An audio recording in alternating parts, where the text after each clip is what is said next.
we've all heard those cases where people will glimpse the future or glimpse the past and have like a time slip.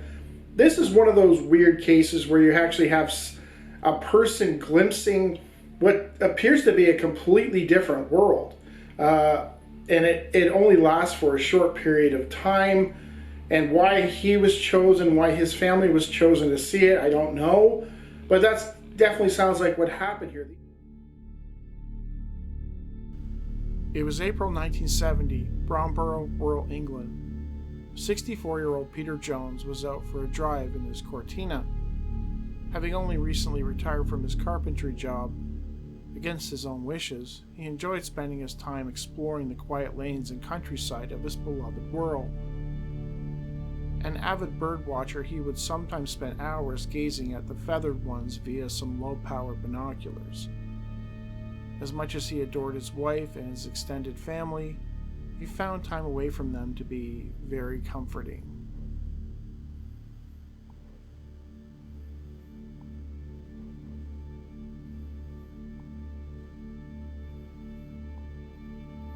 It was a sunny late afternoon. Peter had spent much of the day out driving around. He began his trek home, driving along the narrow lane of Polton Road, which was usually bordered by hedgerows. He had traveled this road countless times, but on this particular day, he spotted something that both surprised and angered him. The bright green hedgerows were now suddenly gone.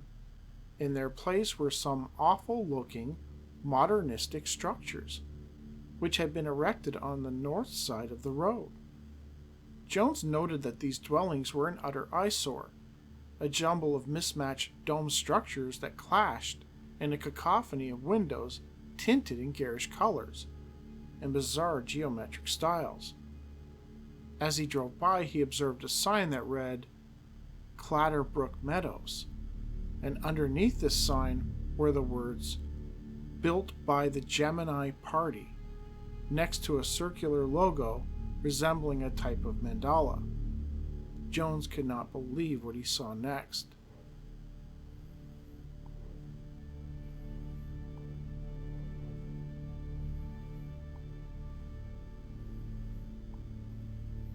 As he looked out over the strange group of buildings, Jones caught sight of something that shocked him.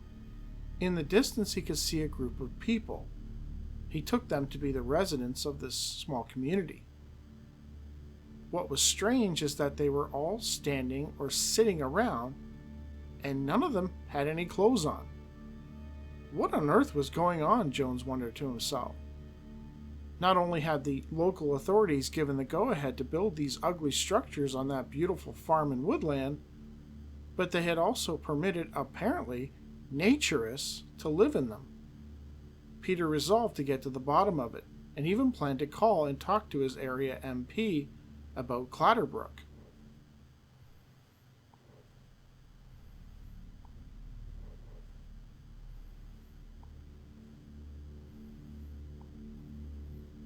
Upon arriving home, Peter told his wife Mary about the outrageous development on the land north of Polton Hall Road by the so-called Gemini Party.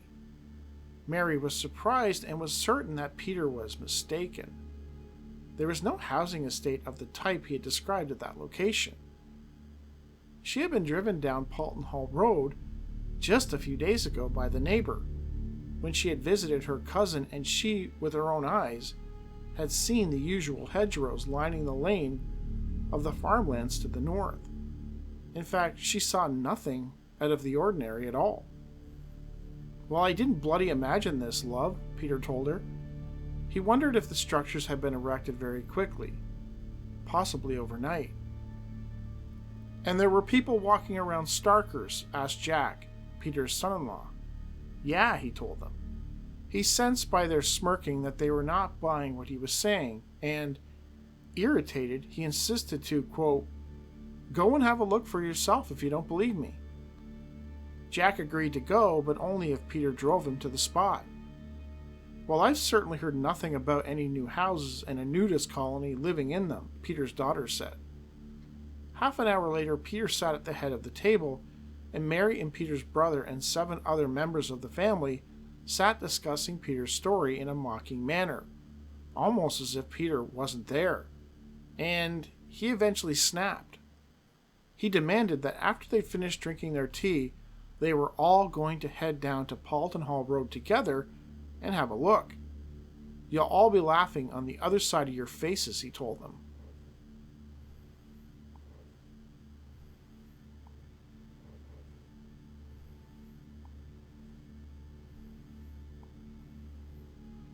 About a half hour later, after they'd all finished their tea, Peter had his brother, son-in-law, and daughter hop into the Cortina. He drove them down to Paulton Hall Road.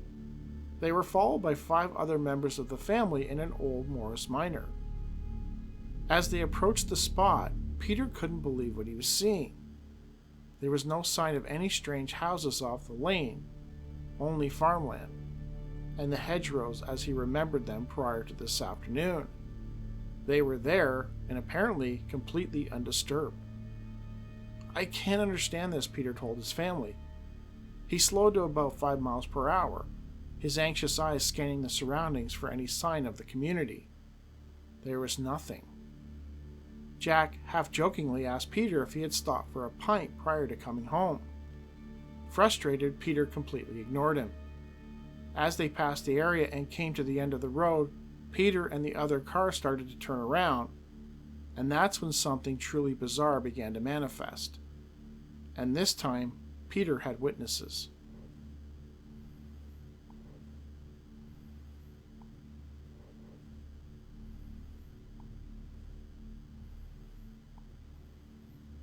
After turning around, the cars began heading for home. Suddenly, Peter's Cortina collided with something in the road. According to Peter, it was a white, artificial-looking figure that slightly resembled a, quote, shop window dummy. What was truly off-putting was that this figure seemed to react, even moving slightly. The Cortina was left with a scrape along its body, where it had grazed the strange figure. Peter's son-in-law, Jack, was convinced that the figure was a robot of some sort, although it moved naturally and not in a robotic, mechanical fashion.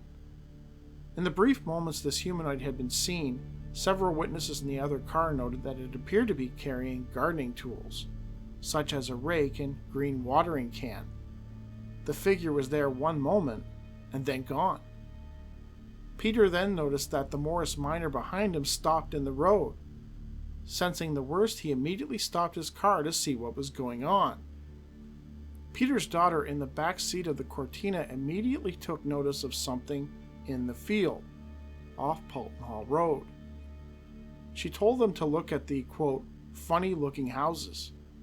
Apparently the family members in the other car had also noticed them and had stopped to look at them. It was all there, just as Peter had said.